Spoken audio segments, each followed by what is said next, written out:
Okay, so as of yesterday, Saturday, February 4th, I had decided that I was going to quit YouTube and quit music for a number of reasons, but there are some very specific. I will most likely cover those at some point, but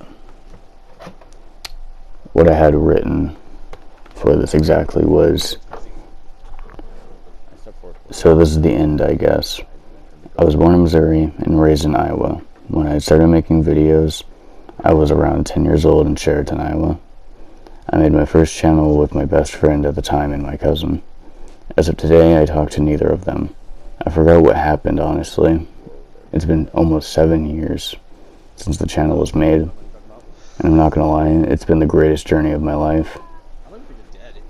I wish me, my friends, and my family could stay as close as we were, but we could only hope and pray. Not everything lasts forever, but that doesn't mean nothing lasts forever. It doesn't matter who you are, what race, religion, belief, or how different you are from everyone else who are normal. You can be great and accomplish whatever you need or want with the dedication and drive of someone who cares about their craft and future. Everyone is different. Different is good. Different is better, and different is you. There is no such thing as normal. That is just what people use to cover up their insecurities. But enough about everyone else. What about me, and how and why I'm here? The furthest back thing that ever happened in my life that I was told was things about me being dropped, mainly. I hit my head on the curb once rolling out of a van, but that isn't the one that got to me. The one that I was thinking of was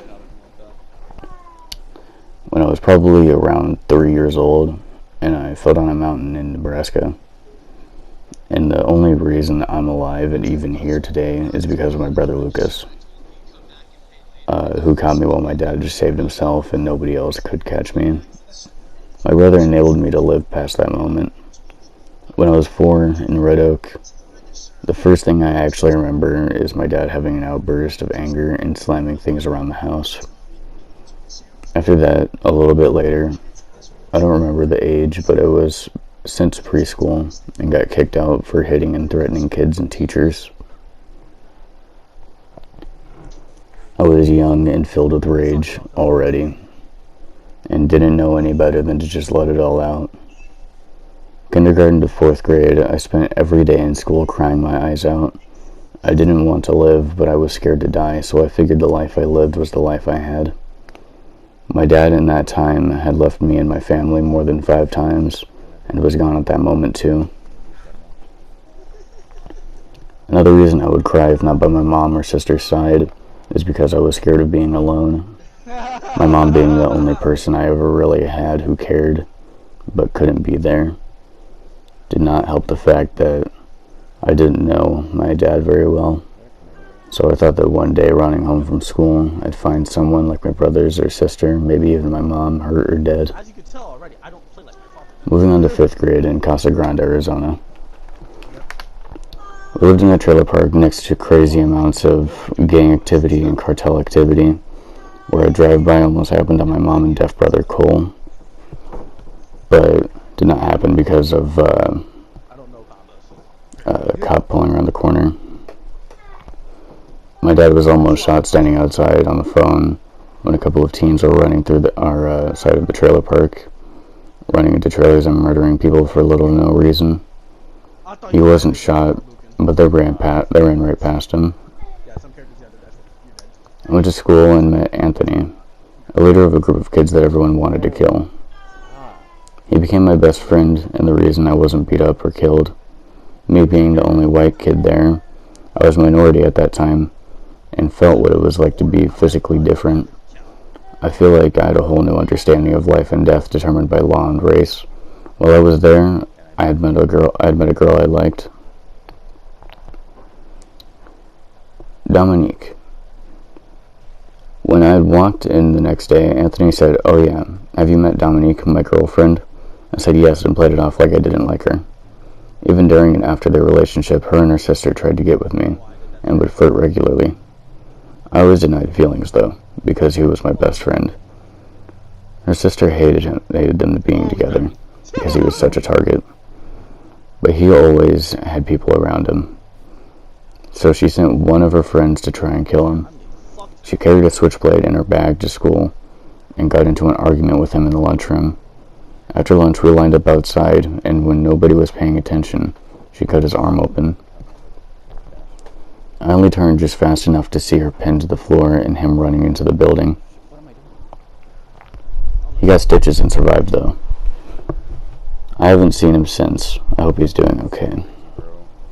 Though my dad had an outburst around that time, we left him and went back to Williamson, Iowa for the summer.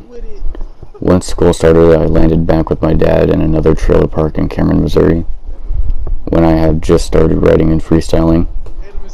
It was that summer I was chilling in a chat with my good friend and longest lasting friend, Dark, who is also my producer and rap rival. Love you, bro. Don't know how you're doing now. In this chat, I had met Death, who is actually with me right now while I'm writing this.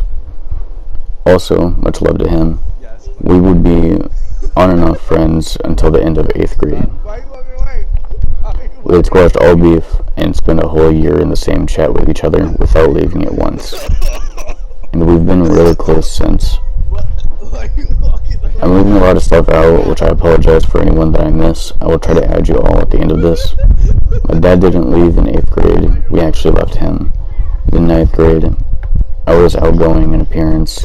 I had braids and I don't care attitude, but remained silent until I had friends that are now none. Everyone liked me.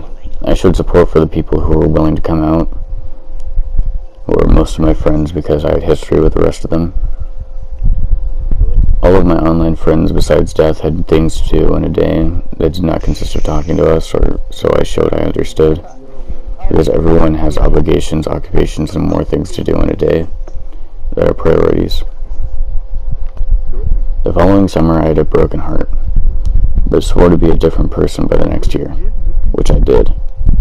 June 5th, I got into a relationship with a girl, with my now girlfriend, who I won't name right now.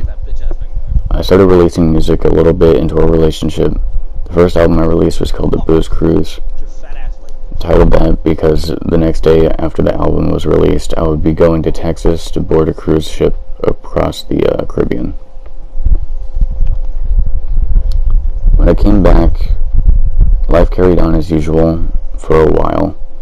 I had spent my 16th birthday alone. My family forgot, and I wasn't allowed to see my girlfriend. Around Thanksgiving, I had met Lucas's girlfriend.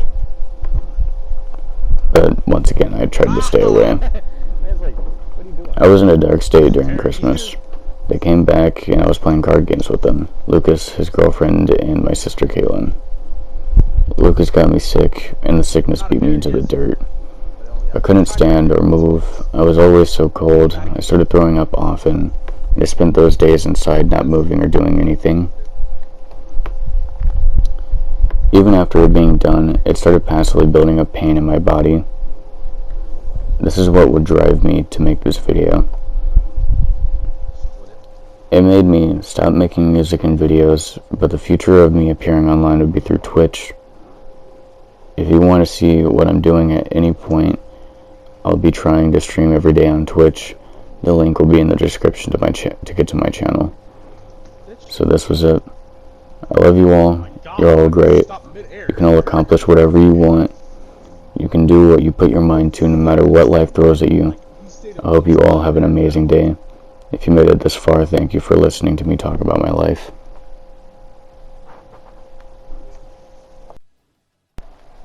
Just in case I didn't find a link, the name for my Twitch should be on screen now. I will also be live within probably an hour or two of this video being out.